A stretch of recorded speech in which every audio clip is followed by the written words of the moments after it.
It starts with one thing. I don't know why. It doesn't even matter how hard you try. Keep that in mind. I designed this rhyme to explain in due time. All I know.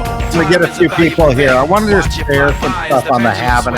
Watch it count down to the end of the day. The clock play a little bit of music. See if I can get unreal. Didn't look out below. Watch the time go right out the window. Trying to hold on to didn't even know I wasted it all just to watch you go. I kept everything inside, and even though I tried, it all fell apart. What it meant to be will eventually be a memory of a time when I tried so hard and got so far. But in the end, it doesn't even matter. I had to fall to lose it all. But in the end, it doesn't even matter. One thing, I don't know why. It doesn't even matter how hard you try. Keep that in mind. I designed this rhyme to remind myself how I tried so hard. In spite of the way you were mocking me, acting like I was part of your property, remembering all the times you fought with me, I'm surprised it got so. Things aren't the way they were before. You wouldn't even recognize me anymore. Not that you knew me back then, but it all comes back to me in the end. You kept everything inside, and even though Okay, guys. Okay. Thanks for tuning in, guys. I wanted to share a little bit of thing because we got this halving coming up in 4 days. And a lot of people were going, I saw this tweet, and I want to share what this tweet is about. This tweet, I think, is very interesting and it's very important. So APSK 32 put this tweet out, and I think it's really worth looking at this tweet. And here we go. Here's the tweet. And he said, oh, look at the first halving, how important it was. Then the second halving went down. The third halving went down. The fourth halving went down. So it's a lot of people are going, well, we're kind of losing our mojo here, right? This thing is going to go lower and lower and lower and lower, and it's just going to flatten out, right? And, I get why people think that. And it's actually an error of math. It's not an error of math. It's sort of a mathematical illusion, right? So I think we have this model here, and this is shared by Velez, 13%er. I think this model, you sort of see, oh, we went from 0 to 12. We went from 12 to 65. So that's like about a 60x, right? Then we went up from 653 to 8,568. So that's like a 20x, right? And then we went from 8,500 to 61,000, which is about a 7x, right? And so you're like, okay, seems like it's slowing. So we kind of lost our mojo here, right? And that would, you look at this, and it's Oscar Velez. That's who it is, by the OV. That's his signature there. A little shout out to him for putting this nice sheet. And so you sort of see a sort of a bending, almost a logarithmic curve.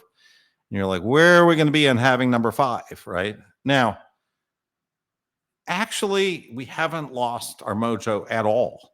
And this is really just a function of this data here being in linear form as opposed to log linear, okay? So let's now show you, I'm going to switch over to this tab. And now let's look at this thing in log linear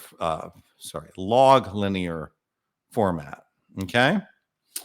And if we look at it in log linear format, we see that here's the block time in block years, right? 4, 8, 12, 16. We're at year 16 in block time here, right? Sorry, let me just clear this out. And we have the price. Here's the price from Oscar Velez's, just the price of the last 4 halvings. Let's take the log of time and let's take the log of price, right?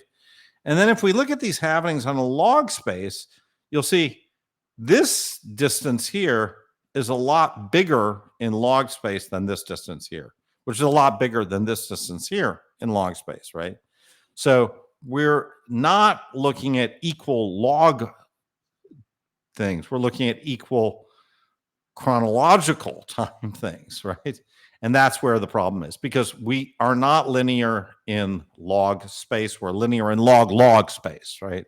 So if you look at it in log space, it's actually amazing. It's just absolutely amazing. What is the chance that these 4 data points lie on a perfectly straight line?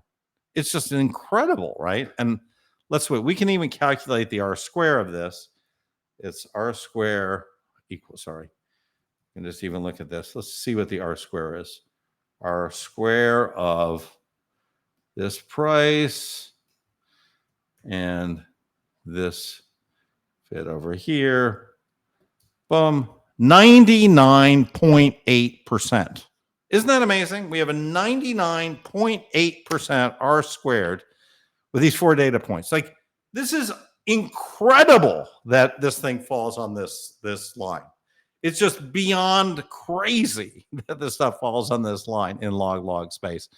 And so that's kind of my tweet that I came out here. Let's go back to this tweet. And I kind of said, I said, look, this tweet, math is tricky. And if you plot it in log space, you get these. And so I put a little question here and I said, if you continue this line, what are we going to get in the next halving?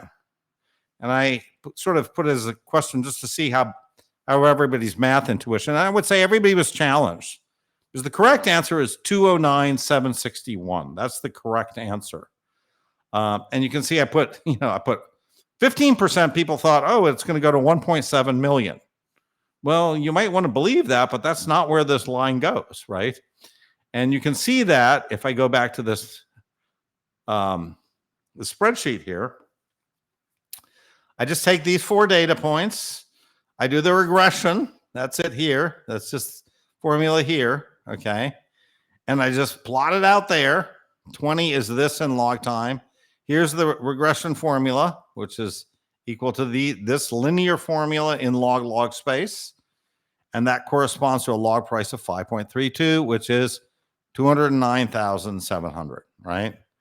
So it tells you that if this trend was to be the same in 4 years, if again it falls exactly on the halving, we should expect 209,700 in 4 years. Now, does that mean we don't go up to 600,000 and we crash back down to 209,000? It may. We could also go up to 600,000 and stay at 400,000 in 4 years too. That's also within the model. But I just wanted to explain where this model was in terms of understanding this. Does anybody? I think everybody can kind of say, yeah. So it's, as Sin says, for sure, not by chance. You're not going to get these 4 lines line up like that. That has a 99.98%. So that's less than 2. It's less than 0.2% difference in explanatory power, which is just crazy, right? It's just crazy accurate. So the only thing I really want you guys to get out of this is, number one, we are not losing our mojo, right? This model is not breaking down. We're not sort of slowing down automatically. Nothing like that at all, right? We are completely on track for this power law. We're just 100% on track for this power law. And actually, 61,000 is exactly where this thing should be right now. It's just like by miracle. It shouldn't be at 200,000. It shouldn't be at 80,000. Shouldn't even be at 70,000. It should be at 61,000. That's what the model would have predicted. So it's kind of unbelievable. And I know, listen, I felt richer at 70,000. I'm sure you guys felt richer at 70,000, right? But we have diamond hands, right? We're in it for the long haul. I plan to be here for the next halving and the one after that and the one after that, right? I hope you guys are in it for the long haul. because this is a long haul trade, guys. This is, you got to believe in this thing. It's I'm kind of like want to spread the gospel, like Saint Paul the Apostle, right? But yeah, what is the model doesn't predict the top. Okay, so the model doesn't predict the top. There is this great model, which is a real time model, right? Which I put a link to. Let me find that real time model on this Twitter, right? So I put in this middle. Okay, look at this chart. This chart here is a great chart to look at. Okay, so this, as everybody can, let me make sure that everybody can see this chart. Okay, 1 second. Okay, so everybody can see this chart. Let me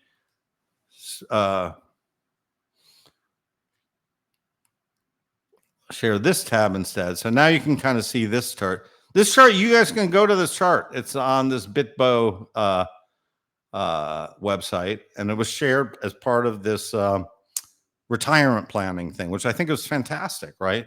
But let's look at this chart real quick, right? So what do we have at this chart? It says the green line is exactly the middle line, right? And it says right now, the fair value of this line is about, the fair value is 74,000. So we're a little bit below this particular model, right? These things aren't exactly accurate, but it's 76,000. So we're cheap, right? Right now we're at 60. It says 67. That's not accurate, but 61. The fair value is 77 according to this model. The purple line is what they call resistance. I think they calculate that at 2 standard deviations, but I'm not 100% sure. And then the support is at 1 standard deviation below, which is about half, right? It's about half. So it's 27,000 right now. Could we go to 27,000? We could if we started going to bit. I don't think we will, but we could, right? But like, this is the band, right? So it also says, could we go right back up to 378,000 this year? Yeah, we could go up to 356,000 this year and still be well within the model. Or we could go up somewhere next year, which I kind of think is more likely. I kind of think it's more likely that, we kind of hit like 500,000. This is where sort of Valshare Capital, sort of their prediction is. And Jeff Ross, I think he's a pretty smart guy. And he's, by the way, it's the #1 performing hedge fund in the country right now because of his Bitcoin allocation. So if I had to guess, I would say we're kind of moving into this band here. We're going to kind of go all the way up to somewhere around 400,000. We're going to kind of trail back down, and then we're going to kind of meet.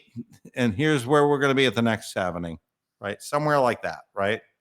That's kind of what I think, right? If I had to guess, right? But you can kind of use this tool. I would recommend looking at this tool because it updates all the time. It's not like one of my spreadsheets, which I may update it, I may not, but you can look at this tool. Big ranges, not useful for planning. Well, yeah, they're big ranges, but it's not useful for trading, I would say, Niz. Okay, it's not useful, but you shouldn't be trading anyways. You should not be trading. If you're doing more than 1 trade a year on Bitcoin, something's wrong with you, right? I think this whole thing is all about just, Dr. Jeff, right? Jeff Ross, exactly.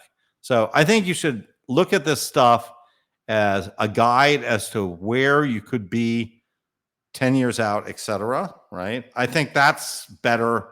That's a better way to look at it. And that's why I think this great planning thing is aped in at 2K. Well, great. I mean, that's good. I'm glad you aped in at 2K. I mean, look, everybody gets Bitcoin at the price they deserve. That's great. But look, this thing is not going to stop, right? You don't go from a tenth of a penny here or 10 cents to $70,000. You don't do that and stay within all these bands by accident. This is not happening by accident. So I just think that's really just what I wanted to share today. I don't need to go over the power law, but I just want to make sure that everybody, that there's this narrative about the halving sort of losing its momentum and, oh, things are going to happen and or something new is happening. No, nothing new is happening here. And if anything, even these ETFs are not new, right? There's like, what's new in this thing? You know, this little bump here, that's not new. We had a bump like that in 2016, right? Early 2017. No, nothing new under the sun. So anyways, that's it. I'll save this thing and I'll probably post this thing on YouTube. Thanks to guys, and we'll talk to you guys later. See ya.